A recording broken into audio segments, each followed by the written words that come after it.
السلام علیکم ورحمۃ اللہ تعالی وبرکاتہ۔ لک الحمد یا اللہ والصلاۃ والسلام علیک یا سیدی یا رسول اللہ صلی اللہ تعالی علیہ وسلم۔ ناظرین اکرام، آج میں اس ویڈیو میں آپ کے سامنے نماز عید الاضحیٰ کا مکمل طریقہ رکھنے والا ہوں، اور بہت آسان الفاظ میں انشاءاللہ امید ہے کہ آپ کو بہت اچھے سے سمجھ میں آ جائے گا، خاص کر ان لوگوں کے لیے کہ جو پریشان ہوتے ہیں بیچارے کہ نماز عید کا طریقہ کس طرح سے ہے۔ اور بہت سارے لوگ یہ سوچتے ہیں کہ نماز عید کا طریقہ معلوم نہیں ہے تو ہم نہیں جا رہے نماز پڑھنے کے لیے۔ میرے پیارے، نماز پڑھیے، نماز عید کے لیے جائیے، اور نماز عید کا طریقہ میں آپ کو بہت آسان الفاظ میں سمجھاؤں گا۔ وہ سمجھنے کے بعد میں انشاءاللہ بہت جلد آپ کو سمجھ میں آ جائے گا اور یاد ہو جائے گا۔ اس کو جو ہے یاد کرنے کے بعد میں، سمجھنے کے بعد میں، نماز عید ضرور پڑھیے، ٹھیک ہے؟ اور آپ لوگوں سے گزارش ہے کہ اس ویڈیو کو تمام دوست و احباب تک ضرور شیئر کریں، تاکہ جو لوگ پریشان ہوتے ہیں نماز عید کا طریقہ معلوم نہ ہونے کی وجہ سے، ان کے لیے آسانی ہو۔ تمام لوگوں تک، اپنے دوست و احباب تک ضرور اس ویڈیو کو، اس نماز کے طریقوں کو ضرور شیئر کریں۔ تو چلیے، میں بغیر ٹائم لیے نماز عید کا طریقہ جو ہے وہ آسان طریقے سے سمجھانے والا ہوں۔ سب سے پہلے آپ کو صف بندی کرنی ہے، یعنی صفوں میں کھڑا ہونا ہے بالکل درست طریقے سے۔ اس کے بعد میں جو ہے نماز عید کی نیت کرنی ہے۔ اب نماز عید الاضحیٰ کی نیت کس طرح سے کرنی ہے، تو سب سے پہلے تو میں آپ کو بتا دوں کہ نیت دل کے پکے ارادے کا نام ہوتا ہے۔ اگر دل میں ارادہ کر لیا پختہ کہ ہم نماز عید الاضحیٰ ادا کرنے کے لیے کھڑے ہو رہے ہیں، ادا کر رہے ہیں، تو بلا شبہ نماز آپ کی ہو جائے گی اور نیت ہو گئی آپ کی۔ البتہ جو نیت کے الفاظ ہوتے ہیں وہ کہہ لینا مستحب ہے، ثواب ہے، آپ کو ثواب مل جائے گا۔ اگر نہیں بھی کیے تب الفاظ ادا، تب بھی نماز عید الاضحیٰ ادا ہو جائے گی۔ البتہ الفاظ کر لینا ادا بہتر ہے۔ وہ الفاظ کیا ہیں جو نماز عید الاضحیٰ کے نیت کے ہیں؟ وہ الفاظ یوں ہیں کہ نیت کی میں نے 2 رکعت نماز واجب عید الاضحیٰ کی، مع زائد 6 تکبیروں کے، واسطے اللہ تعالیٰ کے، پیچھے اس امام کے، منہ میرا کعبہ شریف کی طرف، اللہ اکبر۔ اب جو ہے نیت باندھ لیں گے۔ نیت باندھنے کے بعد میں پھر امام صاحب جو ہے ثنا پڑھیں گے، اور ساتھ میں آپ بھی ثنا پڑھیں گے۔ ثنا سبحانک اللہم وبحمدک وتبارک اسمک وتعالی جدک ولا الہ غیرک، یہ پڑھنے کے بعد میں پھر جو ہے امام صاحب تکبیریں کہیں گے، اور ساتھ میں آپ کو بھی اللہ اکبر کہتے ہوئے یہ تکبیریں تمام کرنی ہے جس طرح سے امام صاحب کریں گے۔ تو امام صاحب کیسا کریں گے اور آپ کو کیسا کرنا ہے؟ اللہ اکبر کہتے ہوئے جو ہے کانوں تک ہاتھ اٹھانا ہے، اور انگوٹھے کے نوک سے جو ہے انگوٹھے سے کانوں کی لو کو چھونا ہے، اور پھر ہاتھ نیچے چھوڑ دینا ہے بالکل، ٹھیک ہے؟ پھر اس کے بعد میں دوسری مرتبہ پھر اللہ اکبر کہتے ہوئے کانوں تک ہاتھ اٹھانا، کانوں کی لو کو چھونا انگوٹھے سے، اور اس کے بعد ہاتھ پھر نیچے چھوڑ دینا۔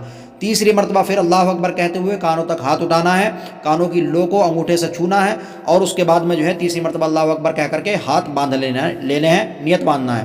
پھر اس کے بعد میں امام صاحب قرات کریں گے، جس میں کہ الحمد اور سورت پڑھیں گے۔ اس قرات میں جو ہے آپ کو بالکل خاموش رہنا ہے، یہ کام امام صاحب کا ہے، امام صاحب ہی پڑھیں گے الحمد اور سورت، آپ کو کچھ نہیں پڑھنا، بالکل خاموشی سے سننا ہے۔ اس کے بعد الحمد اور سورت پڑھنے کے بعد میں رکوع میں چلے جائیں گے، پھر رکوع اور سجدہ کریں گے، ٹھیک اسی طرح جس طرح سے ہم 5 وقت کی نماز میں رکوع سجدہ کرتے ہیں، بالکل اسی طرح، اس میں کوئی فرق نہیں ہے۔ پھر اس کے بعد میں دوسری رکعت کے لیے کھڑے ہو جائیں گے، دونوں سجدے کرنے کے بعد میں پھر دوسری رکعت میں کھڑے ہوتے ہی امام صاحب جو ہے ڈائریکٹ الحمد پڑھیں گے، اور اس کے بعد میں سورت پڑھیں گے۔ اب بھی آپ کو بالکل خاموش رہنا ہے، خاموشی سے الحمد اور سورت کو سننا ہے، امام صاحب ہی پڑھیں گے۔ اس کے بعد میں جو ہے پھر 3 تکبیریں جو زائد ہیں وہ کہنی ہیں، جیسے کہ اللہ اکبر کہتے ہوئے کانوں تک ہاتھ اٹھانا ہے، انگوٹھے سے کانوں کی لو کو چھونا ہے، اور پھر ہاتھوں کو نیچے چھوڑ دینا۔ دوسری مرتبہ پھر اللہ اکبر کہتے ہوئے کانوں تک ہاتھ اٹھانا ہے، کانوں کی لو کو جو ہے انگوٹھے سے چھونا ہے، پھر نیچے چھوڑ دینا ہاتھ۔ تیسری مرتبہ پھر اللہ اکبر کہتے ہوئے کانوں تک ہاتھ اٹھانا ہے، انگوٹھے سے کانوں کی لو کو چھونا ہے، اور ہاتھ نیچے چھوڑ دینا پھر لا کر کے۔ پھر چوتھے مرتبہ اللہ اکبر کہتے ہوئے رکوع میں چلے جانا ہے۔ اس مرتبہ جو ہے چوتھی مرتبہ کانوں تک ہاتھ اٹھانا نہیں ہے، بلکہ بغیر ہاتھ اٹھائے ڈائریکٹ رکوع میں چلے جانا اللہ اکبر کہتے ہوئے۔ پھر اس کے بعد میں رکوع کریں گے، سجدہ کریں گے، اور جو رکوع سجدے میں تسبیح پڑھتے ہیں وہ تسبیح آپ کو پڑھنا ہے، سبحان ربی الاعلیٰ، سبحان ربی العظیم وغیرہ جو پڑھی جاتی ہے، جیسے اور نمازوں میں پڑھی جاتی ہے، اسی طرح رکوع سجدے میں وہ تسبیح پڑھنی ہے، اور پھر قاعدہ کرنا ہے۔ قاعدے میں جو تحیات وغیرہ، درود شریف وغیرہ پڑھی جاتی ہے، وہ تمام چیزیں آپ کو بھی پڑھنا ہے۔ اس کے بعد میں پھر سلام پھیریں گے امام صاحب، ساتھ میں آپ بھی پھیریں گے۔ اس کے بعد میں پھر جو ہے آپ کی نماز مکمل ہو گئی۔ اب جو ہے خطبہ، امام صاحب خطبہ پڑھیں گے، آپ کو بالکل غور سے کان لگا کر کے امام صاحب کی طرف متوجہ ہو کر کے پورے خطبے کو بالکل سکون کے ساتھ میں سننا ہے۔ اس کے بعد میں امام صاحب دعا کرائیں گے، دعا کرنے کے بعد میں آپ جو ہے پھر اٹھ کر کے پھر اپنے دوست و احباب سے، تمام مسلمانوں سے، تمام یار رشتہ داروں سے، سب سے جو ہے مصافحہ، معانقہ وغیرہ کریں، مبارکبادیاں پیش کریں، اس کے بعد میں جو ہے پھر اپنے کام میں یعنی کہ قربانی میں لگ جائیں۔ نماز عید پڑھنے کے بعد میں جو ہے قربانی وغیرہ کریں، اور دوست و احباب کے گھر پر جو قربانی وغیرہ کا گوشت وغیرہ کا مسئلہ ہے تو بہتر ہے کہ اس کے 3 حصے کر کے ایک حصہ اپنے استعمال میں لائیں، ایک حصہ غریب و مسکینوں میں تقسیم کر دیں، ایک حصہ اپنے دوست و احباب رشتہ داروں وغیرہ میں۔ ہاں اگر پورا گوشت گھر پہ ضرورت ہو تو پورا گوشت گھر پہ بھی استعمال کر سکتے ہیں، اور پورا گوشت اگر چاہیں تو صدقہ کرنا تو غریب و مسکینوں میں بھی صدقہ کر سکتے ہیں، اس کو تقسیم بھی کر سکتے ہیں پورا گوشت، جیسا آپ کی مرضی، یہ آپ کو اختیار ہے۔